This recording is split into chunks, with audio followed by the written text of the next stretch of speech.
Hi guys, so for today's video mga kapodyo, at ayun nga, dito na naman tayo at pupunta tayo sa farm.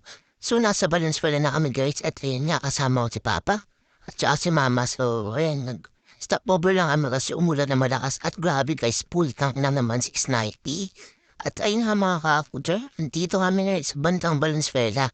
At ayun nga, at eto, grabe pagdating namin, dinapot na namin agad yung mga skankis dito na napakarami mga kapodyo. At ayun lahat mga ka-apodyo, iuuwi natin yan sa Antipolo. So ayun guys, grabe, solid na mga ka-apodyo. Pakasulit. Ayun na pala yung lolo ko napapogi na naman. Dila-dila. So ayun na naman tayo mga ka-apodyo, nandito na naman tayo sa tubihan ni tatay. So ayun nga, kukuha na naman tayo ng 5 tabo na tubiflex guys para sa ating mga moli gapi. So grabe guys, napakapula. Napakalinis yan mga ka-apodyo at ayun nga, napakapino. Bagay na bagay sa mga fry natin kaya mabilis lumaki itong mga molly fry natin at gapi fry.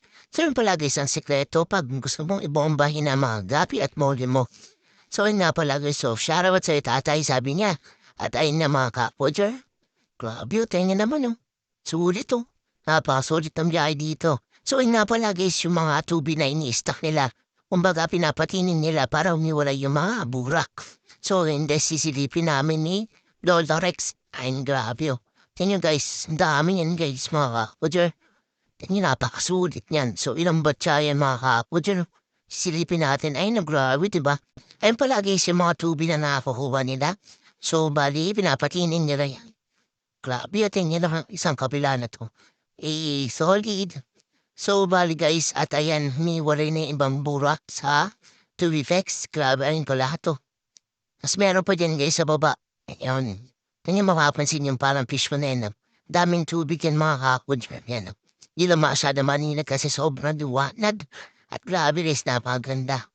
Grabe ito guys sa palayan. Daming makikitang live foods like tubifex at mga monya. Dito guys sa part na po sinamin ng lolo ko na tuwing bumababa ang tubig yan, dyan sila nakuha ng tubig kasi napakarami din. So yung mga tinatapon daw nilang tubig is napupunta dyan. At ayan, bigla na lang silang dadami dyan. So grabe guys, di ba? Pero mga kapodyo, ang daming tilapia dyan. So dito na guys, ibabalot na po ni tatay. Ayan. Ganyan guys, mabalot sila ng tubig at ayun yung pantakal nila. So walang daya. Walang daya dyan mga kapodyo. Alam niyo, isang litrong boysen, papaw-napaw yan. So kung natutuwa si tatay, binibigyan kami ng maraming previous. Ayun guys, napakasolid, diba? Ay, tayo pala yung asawa ni tatay. Tingnan guys ko lahat yung tabo yung tinapon ni nanay.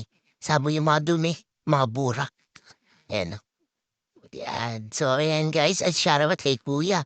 So, yun guys, yung nabigay sa akin minsan ng 2 tabong tubibex na free. So, yun nga mga kakudyo, shoutout daw kay kuya. Ayan guys, dulubog na siya at lusong na pala. Sa kinukuha niya ng tubig, ayun pala yung gamit ng service. Dala niya na yung mga kanyang mga batya. So ano daw? So ayun guys, balik na tayo dito kay tatay. Grabe guys, so tingnan ang pagbalot nila ng tubig. Ayun guys, pala inakuha namin. So naglagay ako dito ng tubig sa aking box sa harapan. So naglagay ako dyan ng 4 kasi kasya naman mga kapod. Sobrang bigat pala nito. And si tatay, salamat tatay sa bigay sa amin ng free. Thank you.